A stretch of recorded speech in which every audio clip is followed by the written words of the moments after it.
जन्म पत्रिका में धन स्थिति को कैसे जांचें कि कुंडली में धन योग बन रहा है या आई जाने की कुंडली वेल्थ को कैसे दी। धन की स्थिति कैसी जान। नंबर एक, जन्म पत्रिका में चार त्रिकोण होते। पहला त्रिकोण धैर्य त्रिकोण है। जन्म पत्रिका का पहला, पांचवा और नौवां भाव कनेक्ट होता है। दूसरा त्रिकोण आठ त्रिकोण है। दो, छ और 10, ये तीन भाव अष्ट त्रिकोण से जुड़े होते हैं। और तीसरा भाव काम त्रिकोण है।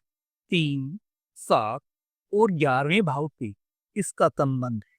चौथा त्रिकोण मोक्ष त्रिकोण है। जन्म पत्रिका का चौथा भाव, आठवां भाव और 12वां इसी मोक्ष त्रिकोण के अंतर्गत आते।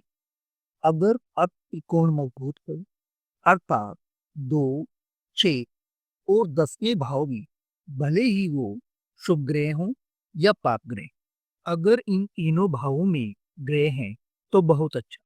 अगर इस त्रिकोण के किसी भाव में ग्रह नहीं है तो उस खाली भाव में पड़ी ही राशि को देख उस राशि के स्वामी को देखी कि वो कहाँ पर है।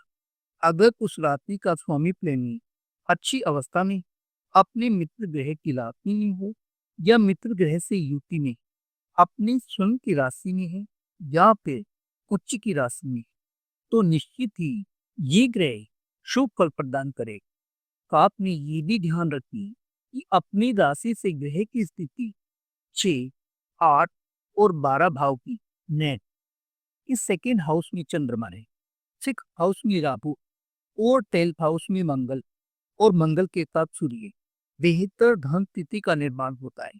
क्योंकि सेकेंड हाउस में चंद्रमा उच्च की अवस्था का है और राहु का कुंडली के 3, 6, 10 और 11 भाव में बेहतर प्रदर्शन होता है। वृषधार 3, 6 और 11 इन भावों में पाप ग्रहों का प्रदर्शन प्राथमिक ही होता है। राहु जिस राशि में बैठा है उस राशि को राहु अपनी स्वयं की राशि मान। 10वें भाव में मंगल बैठा है, मकर राशि है।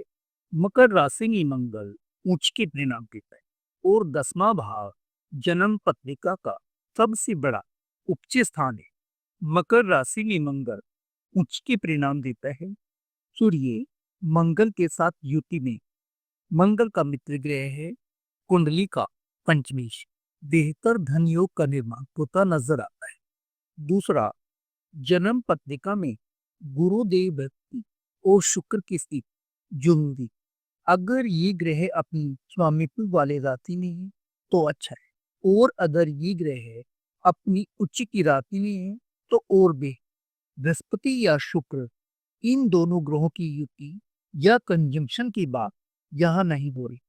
बृहस्पति और शुक्र इन दोनों में से कोई भी है प्रथम भाव में, द्वितीय भाव में या पंचम भाव में या फिर नौम भाव में या फिर एकादश भाव में, तो बेहतर धन योग की स्थिति का निर्माण करते हैं। गुरुदेव बृहस्पति और चंद्रमा की युति अगर जन्म पत्रिका के दूसरे भाव में बनती है, चौथे भाव में बनती है, पांचवें भाव में बनती है, 9वें या 11वें भाव में बनती, तो भी अनायास और अकस्मात धन की प्राप्ति के योग बनते हैं। जन्म पत्रिका के पहले, चौथे, 7वें और 10वें भाव को केंद्र माना जाता है, जबकि पहला, 5वां और 9वां भाव त्रिकोण भाव कहलाता है। अगर गुरुदेव बृहस्पति द्वितीय भाव में है अर्थात धन भाव में है और द्वितीय भाव की राशि का स्वामी धनेश केंद्र में स्थित या त्रिकोण में स्थित या फिर ये धनेश 11वें भाव में अर्थात लाभ भाव में उठे, तो ये धन की बेहतर स्थिति का संकेत। जन्म पत्रिका में अगर बुध को बृहस्पति देखता है तो उत्तम धन स्थिति का निर्माण होता है। अगर प्रथम भाव का स्वामी जिसे हम लग्नेश कहते हैं और द्वितीय भाव का स्वामी जिसे हम धनेश कहते हैं, ये दोनों युति बनाकर द्वितीय भाव में या फिर इन दोनों ग्रहों की युति जन्म पत्रिका के प्रथम भाव में बनती तो धन योग की स्थिति को दर्शाती। अगर जन्म पत्रिका के द्वितीय भाव का स्वामी स्वयं गुरुदेव बृहस्पति हो और द्वितीय भाव में ही बैठे या फिर मंगल के साथ युति में और धन योग की प्रबल संभावनाओं की तरफ इशारा। जन्म पत्रिका के द्वितीय भाव का स्वामी अगर पंचम भाव में हो और पंचम भाव का स्वामी द्वितीय भाव में, और अगर ये ग्रह आपस में राशि परिवर्तन कर रहे तो और भी अच्छा। ऐसी ही स्थिति अगर द्वितीय भाव और नवम भाव की बनती तो धन योग की स्थिति का निर्माण कर। अगर फर्स्ट हाउस लॉर्ड प्रथम भाव का स्वामी जन्म पत्रिका के एकादश भाव में हो या लग्नेश का किसी भी तरह से 11वें भाव से संबंध बन रहा हो तो अच्छी व धन योग की स्थिति बनती। अगर सेकंड हाउस लॉर्ड द्वितीय भाव का स्वामी कुंडली में लग्नेश से द्वितीय हो या फिर केंद्रस्थ हो या अपनी उच्च की राशि में तो भी धन योग की स्थिति बनती। आई वो you like and found it informative. Please put the like button and subscribe to my channel.